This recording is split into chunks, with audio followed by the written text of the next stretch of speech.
Good evening दोस्तों। तो स्वागत है आपका टीम से तो एजुकेशन में। मैं विनीता आपकी टीचर। तो बच्चों कल हमने क्या किया था, लास्ट वीडियो में इंटेलिजेंस के बारे में पढ़ा था। बुद्धि क्या है, कैसे काम करती है और कितने इसके सिद्धांत, कुछ हमने एक आधा सिद्धांत के बारे में पढ़ा था, कुछ उसके कैरेक्टरिस्टिक्स पढ़े थे।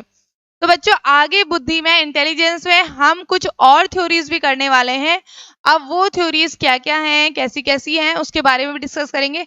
अब जो बच्चों आज मैं थ्योरीज बताने वाली हूँ ना, वो थ्योरीज भी बहुत ज्यादा इंपॉर्टेंट है और उससे क्वेश्चंस जरूर आते हैं। ये याद रखना, उससे क्वेश्चंस जरूर आते हैं। तो इन थ्योरीज को भी बहुत ज्यादा जरूरी है कि आप काफी अच्छे से समझ लें और काफी अच्छे से अंडरस्टैंड कर लें और अपनी बुद्धि में इस बुद्धि को बिठा लें। ठीक है, तो चलते हैं आगे। थ्योरीज ऑफ इंटेलिजेंस, जिसमें सबसे पहले आज हम करने वाले हैं प्राइमरी मेंटल एबिलिटीज। अब क्या होती है हमारी प्राइमरी मेंटल एबिलिटीज? तो ये हमारी प्राथमिक मानसिक क्षमताएं होती हैं, जिसको हमारे साइकोलॉजिस्ट जो थे थर्स्टन, लुईस एल थर्स्टन ने दिया था। ठीक है, इन प्राइमरी मेंटल एबिलिटीज को। तो उन्होंने आपकी क्या क्या बताई थी? सबसे पहले देखते हैं एसोसिएटिव मेमोरी। क्या था? The ability to memorise and recall. तो ऐसी मेमोरी जिससे आप क्या कर सकते हैं, मेमोराइज कर सकते हैं, चीजों को याद कर सकते हैं और रिकॉल कर सकते हैं। ठीक है, ये हो गई एसोसिएटिव। दूसरी numerical, to the ability to solve mathematical problems. वो एबिलिटी जिससे आप अपनी मैथमेटिकल प्रॉब्लम्स, न्यूमेरिकल प्रॉब्लम्स जो भी हैं उनको सॉल्व कर सकते हैं, वो न्यूमेरिकल एबिलिटी। परसेप्चुअल एबिलिटी, मतलब परसेप्शन, चीजों को डिफरेंशिएट करना, अलग करना, चीजों में सेम सिमिलर चीजें ढूंढ के निकालना, वो आपका परसेप्चुअल स्पीड हो जाती है। ठीक है, फिर इसके अलावा देख सकते हैं आप साहचर्य, संख्यात्मक, अवधारणात्मक। अगला बोलते हैं reasoning, the ability to find rules. आप रूल्स बना सकते हैं, निकाल सकते हैं। ठीक है, तार्किक किसे कहते हैं? तर्क करने वाली बुद्धि। Spatial visualisation, the ability to visualise relationships को विजुअलाइज करने की एबिलिटी, वो आगे स्पाटियल हो गई। वर्बल, यानी कि आपकी वो एबिलिटी जिसमें आप वर्ड्स को समझ सकते हो, शब्दों को अंडरस्टैंड कर सकते हो। ठीक है, वर्ड फ्लुएंसी, कितनी रैपिडली आप किसी वर्ड को या किसी भाषा को बोलते हो, वो सब इसमें आ जाता है। तर्क, स्थानिक दृश्यता, ठीक है, मौखिक समझ, शब्द प्रवाह। ठीक है, तो ये आपकी कौन सी हो गई? आपकी हो गई थर्स्टन की कौन सी? Primary theory. ठीक है, प्राइमरी इंटेलिजेंस थ्योरी, प्राइमरी प्राथमिक मानसिक क्षमता, प्राइमरी मेंटल एबिलिटीज। इसके बारे में हमने सुन लिया, पढ़ लिया। ठीक है, आपकी क्या क्या है? एसोसिएटिव, न्यूमेरिकल, परसेप्चुअल, ठीक है, reasoning, spatial, verbal and word fluent. इसको याद रखना, ये आपकी थर्स्टन की है। अगली थ्योरी की तरफ बढ़ते हैं। अगली थ्योरी आपकी क्या है भाई? Multiple intelligence. अब मल्टीपल इंटेलिजेंस की थ्योरी, वो थ्योरी किसने दी थी? प्राइमरी मेंटल एबिलिटीज, प्राथमिक मानसिक क्रियाएं वाली, वो दी थी थर्स्टन ने।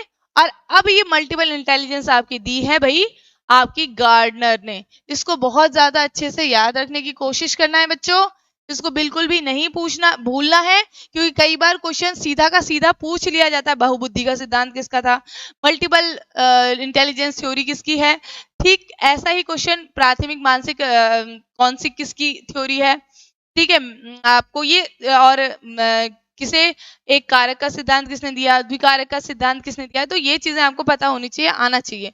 ठीक है, तो ये आपकी थ्योरी दी गई हार्वर्ड गार्डनर के द्वारा, जिसे हम मल्टीपल इंटेलिजेंस थ्योरी कहते हैं। ठीक है, उन्होंने इसकी मैं आईक्यू टेस्ट वगैरह वगैरह करके उन्होंने ये बताया कि भैया हमारी 8 अलग अलग टाइप की हमारी क्या होती है, बुद्धि होती है, इंटेलिजेंस होती है। मतलब एक ही चीज से या दो चीज से नहीं बनी, जनरल फैक्टर नहीं है, स्पेसिफिक ऐसा कुछ भी नहीं बोला उन्होंने, लेकिन 8 अलग अलग होती हैं, ये उन्होंने बोला। ठीक है, जिसमें सबसे पहले बॉडीली काइनेस्थेटिक इंटेलिजेंस आता है, the ability to control body movements and handle objects skilfully. ठीक है, तो इसके अंदर वो एबिलिटी आ जाएगी जिससे आप कंट्रोल कर सकते हो अपनी बॉडी के मूवमेंट्स को और हैंडल कर सकते हो किसी भी इंस्ट्रूमेंट को चलाना या सारी चीजों। तो इसमें ज्यादातर, हाँ, और एक क्वेश्चन आता है, जैसे मैं पूछ लूं अभी आपसे, तो अकॉर्डिंग टू गार्डनर आपके जो जिम्नास्ट हैं वो किस में आएंगे? तो आप सीधे सीधा आंसर कर देंगे बॉडीली काइनेस्थेटिक इंटेलिजेंस के अंदर। ठीक है, तो जिम्नास्ट वगैरह आपके डांसर्स भी इसके अंदर आ सकते हैं बॉडीली काइनेस्थेटिक में। ठीक है, क्योंकि अपनी बॉडी के मूवमेंट से तो करना है, योगा करने वाले, एक्सरसाइज करने वाले, वो लोग सब इसके अंदर आएंगे, ठीक। और अलग अलग स्पोर्ट्समैन, वो भी उसको भी आप ला सकते हैं। फिर interpersonal intelligence, the capacity to detect and respond appropriately to the moods, motivations and desires of others. अब ये चीज याद रखना, एक है इंटरपर्सनल, एक है इंट्रा। इंटर मतलब सबके साथ, दूसरों के साथ। इंट्रा मतलब अपने आप में। तो अपने कैपेसिटी होती है जिससे आप डिटेक्ट कर सकते हो या रिस्पॉन्ड कर सकते हो दूसरे के मूड के हिसाब से, दूसरे के मोटिवेशन के हिसाब से, या फिर उसके डिजायर के हिसाब से। अब जैसे आपके नेता पेता भी आपके कई बार इंटरपर्सनल के अंदर आ जाते हैं। अब अगर मैं बात करूं इंट्रापर्सनल, ठीक है, the capacity to be self aware and in tune with inner feelings, values, believes, thinking process. इसके अंदर आपके कौन आते हैं? Generally philosopher,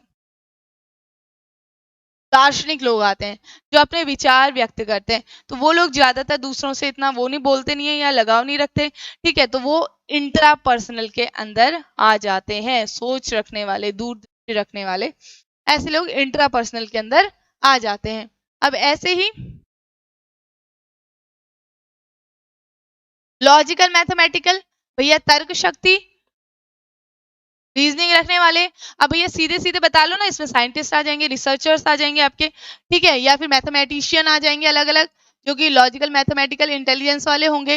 ability to think conceptually, abstractly, logical, numerical patterns, ये सारी चीजें आ जाती हैं। Musical intelligence, the ability to produce and appreciate rhythm, pitch, ठीक है। अब इसके अंदर कौन आ जाएंगे? जो आपके सिंगर्स हैं, जो आपके कवि हैं, वो सब इसके अंदर आ जाएंगे। नेचुरलिस्टिक इंटेलिजेंस, अब भैया नेचर से जो प्यार रखते हैं, प्यार करते हैं, या नेचर में जीवों को, जानवरों को, पेड़ पौधों को, सबको अलग अलग करके समझा सकते हैं, बता सकते हैं। नेचुरल प्रेमी भी हम कहते हैं, प्रकृति प्रेमी भी हम कह सकते हैं। वो सब हमारे इसके अंदर आ जाएंगे। जैसे हमें बोटेनिस्ट, जियोलॉजिस्ट वगैरह वगैरह सब इसके अंदर आ जाएंगे, ठीक है। अब वर्बल लिंग्विस्टिक, वर्बल वर्ड से ही आपको क्या लग रहा है? जो लैंग्वेज वाला है, लिंग्विस्टिक, यहाँ देख रहे हैं, भाषा, ठीक है। तो वेल डेवलप्ड वर्बल स्किल्स, उनकी वर्बल स्किल्स बहुत बढ़िया होगी, बहुत सुंदर। लेखक होते हैं ना, लेखक, क्या वर्बल स्किल्स होती है उनकी?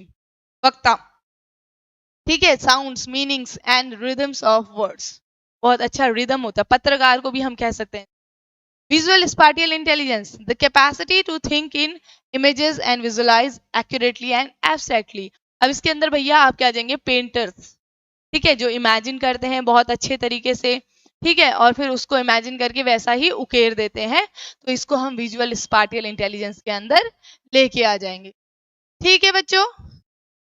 तार्किक गणितीय बुद्धि, संगीत की बुद्धि, प्राकृतिक बुद्धि, मौखिक भाषाई बुद्धि, दृश्य स्थानिक बुद्धि, ठीक है, ये आपकी आ जाती है किसके अंदर? गार्डनर के अनुसार मल्टीपल इंटेलिजेंस थ्योरी, जिसमें उन्होंने 8 को अलग अलग कैटेगराइज करके बताया है। तो आपको अब समझ में आ गए, बहुत आसान, बहुत ज्यादा आसान सी थ्योरी है, बस आपको समझना है, बस आपको याद रखना है किसने दी थी और 8 क्या क्या दी थी। और अगर कोई बंदे के बारे में पूछ रहा, हाँ भाई पोएट है आपका, वो किस वाली बुद्धि के अंदर आएगा, तो आपको ये पता चल जाना चाहिए, ठीक। इसके अगला फ्लूइड क्रिस्टल इंटेलिजेंस, ठीक है। अब ये हमारे कैटल ने दी थी, द्रव बनाम क्रिस्टलाइज्ड इंटेलिजेंस। मनोवैज्ञानिक रैमन कैटल ने अपने छात्र जॉन हॉर्न के साथ द्रव बनाम क्रिस्टलीकृत बुद्धि के सिद्धांत का निर्माण किया। अब इसके अंदर कुछ भी बहुत ज्यादा नहीं है, तरल बुद्धि और आपकी द्रव बुद्धि और आपकी क्रिस्टल बुद्धि की बात करें, तरल बुद्धि और सॉलिड बुद्धि की, ठोस, ठीक है, क्रिस्टल बुद्धि की। अब तरल यानी कि आपने देखा होगा जो एडोलसेंस में, किशोरावस्था में लोग होते हैं, बच्चे होते हैं, तो उनकी जो माइंड होता है वो ज्यादातर डिसबैलेंस रहता है, मतलब एक उसमें नहीं रहते, वो कभी कुछ ये वो सोचने में रहते। जनरली यहाँ पर आपकी ये वाली बुद्धि काम करती है, तरल वाली, ठीक है। और अपने पिछले अनुभवों के ज्ञान पर भरोसा किए बिना नई समस्याओं को हल करने की क्षमता इसमें आती है। सिद्धांत ये वाला है जो, यानी कि आपका क्रिस्टल वाला, इस तरह की व्यक्ति की तरल बुद्धि उम्र बढ़ने के साथ साथ बढ़ती जाती है, तरल बुद्धि ही बढ़ के आपकी क्रिस्टल बन जाती है। तो जो उन्होंने एक्सपीरियंस लिए हैं, जो भी सारी चीजें सुनी है, सीखी है, उन सब से वो क्या बना देते हैं? क्रिस्टल बुद्धि, उनके अनुभवों पे ठोस जो बन जाती है, वही आपकी क्रिस्टल बुद्धि कहलाती है। बस इतना ही इसके अंदर है, ठीक है। 70 साल तक ये पूरी वेल डेवलप्ड हो जाती है क्रिस्टल बुद्धि आपकी।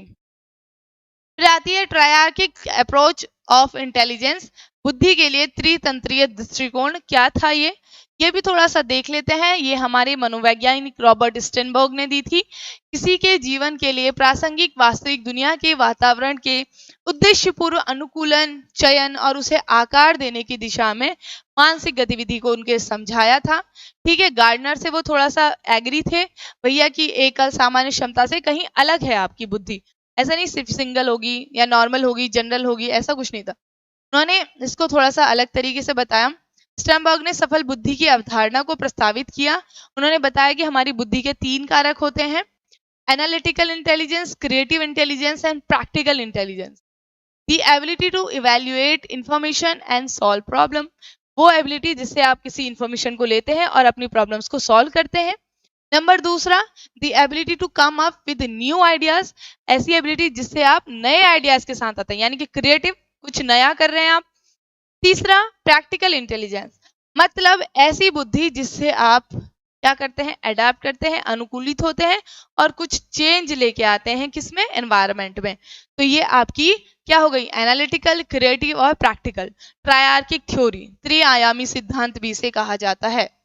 ठीक है, विश्लेषणात्मक बुद्धि, क्रिएटिव इंटेलिजेंस, व्यावहारिक बुद्धिमत्ता। अब एक और आती है, वैसे इस थ्योरी में कुछ खास है नहीं, थॉर्नडाइक की थ्योरी। जब स्पीयरमैन ने अपनी द्विकारक सिद्धांत दिया था ना, तो इन्होंने उसे क्रिटिसाइज किया था। इसी को सोच के स्पीयरमैन ने अपना त्रिकारक का भी सिद्धांत दिया था। द्विकारक फेल हुआ, त्रिकारक भी फेल हो गया था, तो थॉर्नडाइक ने उन्हीं के लिए बोला था। Thorndike believe that there was nothing like general ability, तो उन्होंने बोला कि यहाँ पर ऐसी कोई सामान्य बुद्धि टाइप की कोई चीज नहीं होती, जनरल एबिलिटी कुछ नहीं होता। Each mental activity requires an aggregate of different set of abilities, तो उन्होंने कहा हर एक एक्टिविटी के लिए हमें एक सेट चाहिए होता है अलग अलग एबिलिटीज का। ठीक है, Thorndike found that all factors in intelligence present represent as a specific mental ability which are different from each other but associated to like bricks in a wall। अब जैसे आपकी ब्रिक्स होती है ना, एक लगी रहती है दीवार पे, तो वैसे ही हमारी बुद्धि एक के बाद एक ऐसे निर्मित होती है। उनका ये कहना था, किसका, हमारे थॉर्नडाइक का। विशिष्ट और मानसिक क्षमता के लिए प्रतिनिधित्व करती है हर एक बुद्धि, ठीक जैसे दीवार में ब्रिक्स आपकी जुड़ी हुई रहती हैं। अब एक इंपॉर्टेंट चीज जो यहाँ पे हमें डिस्कस करनी है, इंटेलिजेंस कोफिशिएंट क्या होता है।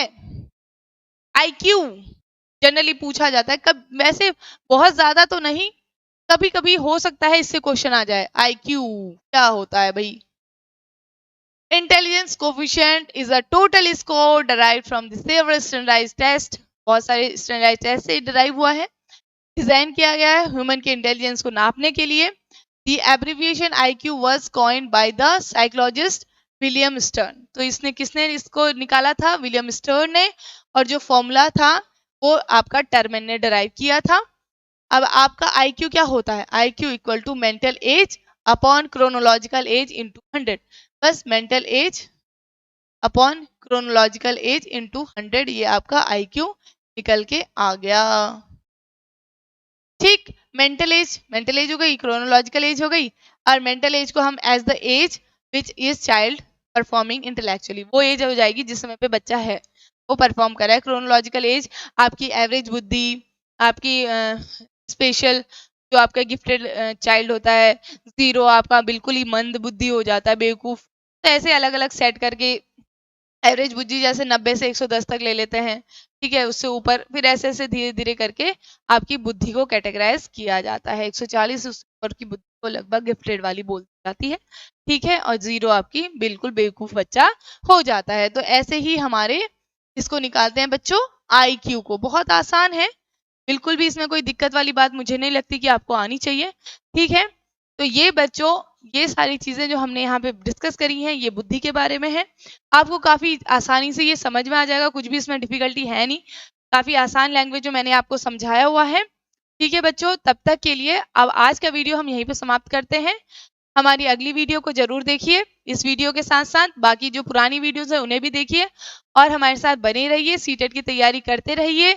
हमारे चैनल को प्लीज लाइक कीजिए, शेयर कीजिए, सब्सक्राइब कीजिए। Thank you so much.